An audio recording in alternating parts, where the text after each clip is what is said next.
Hello there, welcome back to the book set Completionist. I'm Tom, we're at episode 32. I've got this book set for you, and I've got one book to review. Oh my god, that's annoying. Yeah, okay, here we go. 4 books in this set. It is, not fantasy. Not fantasy, although the author is maybe more known for his fantasy works. Oh, I almost said his name, not yet. This is speculative fiction, or even science fiction, if you want to go there. It was published between the years 1996 and 2001. And what else can I say about it? The author, publication. Well, it is the genre, yeah. The author's name is Tad Williams. Okay. Don't think he has written any other works of science fiction, so if you know him, you know this too. It is called Otherland. Otherland, okay. Otherland. Here we go. It's got 4 volumes. City of Golden Shadow, River of Blue Fire, Mountains of Black Glass, and Sea of Silver Light. There, colors. This one has a nice fancy cover design, sort of. Yeah, what do you call this thing? Rainbow reflection, pearlescent stuff. Okay. Part 2 doesn't have it, or I just don't have that version. But it's got a sort of break-dancing wizard. Well, no, it's not a wizard. It's just his inner shirt, and he's wearing some kind of robe. But he's trying to reach a feather. Okay. Part 3. These look like Egyptian sphinxes. And there's a massive tower with some spectral astral apparition. I don't know. And finally, this one. What is that? A person holding a child standing on top of that. The stairs-like structure, and down here there are people. They don't look too happy about it.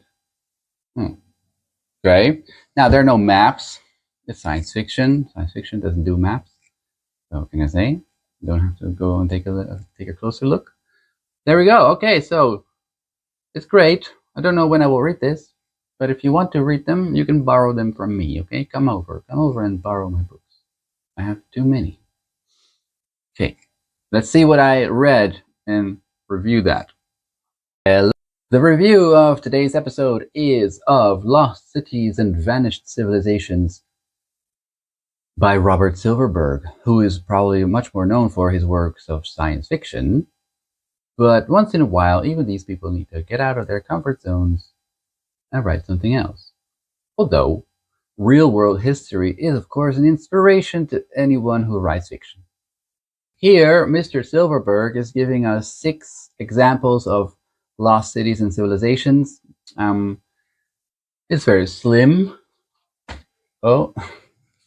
So, of course, you're not going to get every single detail of these places. But this is what we call a gateway book. If you want to get into history and you feel that you don't want to get into those massive tomes that you might get in the library, this will whet your appetite and then will be, again, a gateway, a sort of introduction to getting into the more serious works of history. Because this is just slim, superficial. So, which 6 civilizations or cities will we learn about? The first one is Pompeii, where a massive volcano inundated the entire town and left everybody dead, but not from lava or anything that Hollywood might show you what happened. There was no lava, at least not directly into the city.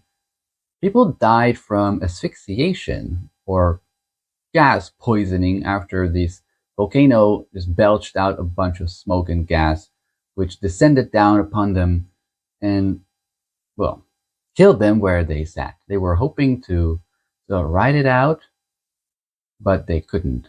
This invisible enemy smothered them all. Hmm. So if you go to Pompeii nowadays, you'll see that it's perfectly preserved because, well, it was covered, the whole place was covered in dust and rocks that was pretty soft. And after a while, it hid the entire city.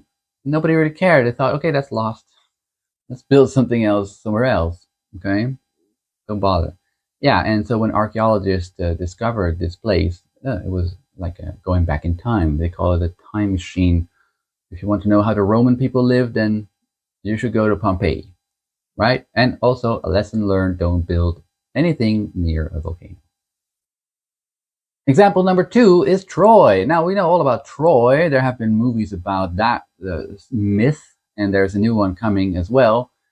And Troy was probably situated where they found ruins, but they found lots of ruins, and it's uncertain which one was the Troy that Homer wrote about in his Iliad or Odyssey myths.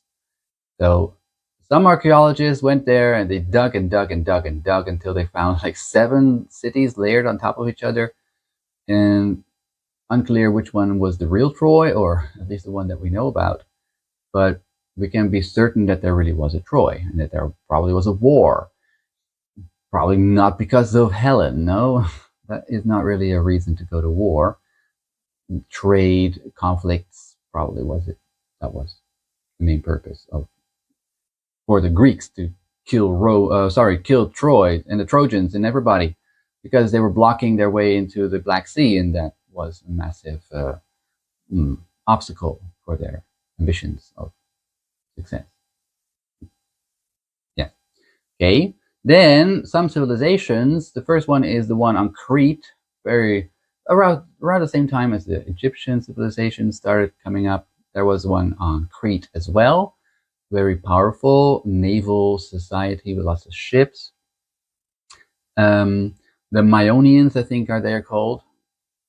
Yeah, because there was this guy called Minos, the Minotaur. I think you guys remember that from the myth. Perseus, I think, was the hero who killed the Minotaur in the labyrinth. But there really was a civilization.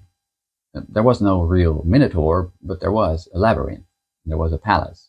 Unfortunately, they too built their whole empire on an island known for seismic activity. Seismic, earthquakes. Right.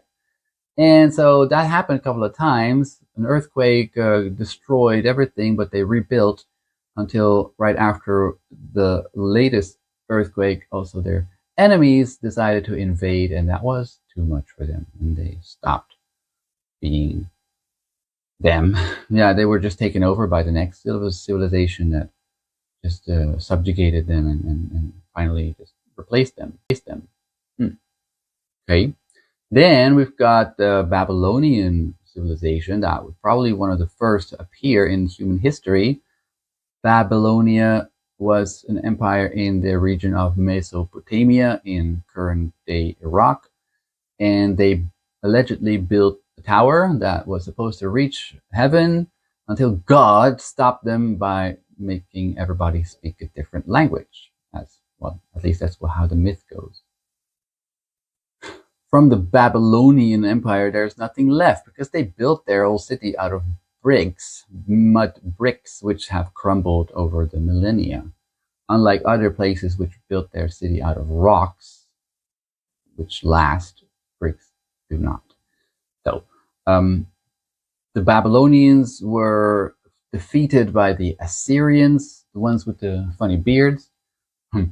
And they were finally defeated by the Persians. And so there's always the next civilization.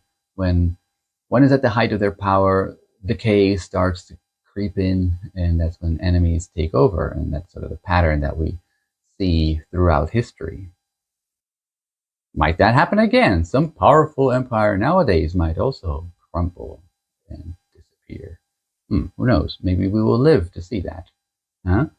Okay, then there's also the ruins in Mexico. Chichen Itza, I think it's called Chichen Itza. I'm not sure how to pronounce that. But we know the Mayas, we know the Aztecs, we know the Toltecs and the Olmecs and all those guys. And those civilizations were very weird. They had agriculture, but they didn't know irrigation. So after a couple of decades, their land was just dried up and they had to abandon their cities and build the next one. And those cities were then discovered thousands of years later. And that civilization basically stopped because of the Spanish invasion around, what, 13 or 1400, right? Sadly. But yeah, those places you can visit today. Although Mexico, I don't know, is it safe? And then finally, we've got Cambodia. Now it's sensitive because I'm in Thailand. You're not supposed to talk about Cambodia. But Angkor is a place where the Cambodian Khmer, or Khmer, as you pronounce it there, built their structures and their cities and their everythings. And they were pretty advanced for their time. And again, you can still go there and visit, which is one of the main attractions. But they disappeared too. Everything disappears. Everything becomes vanished and lost, either through natural disaster or just war and conquest, or other reasons like economical decisions. And that is interesting, don't you think? So yeah, this book, again, it's nice to read if you don't have a lot of time because it's thin, and if you get the taste of it, then you go into their more dedicated works and learn everything else about it. So read this, although this one might be a bit dated. 1962, probably cannot find it anywhere either anyway. But these kind of short introductory works of history are fun, and you should read them, in my opinion. Okay, that's it for today. Thank you for watching, and see you next time.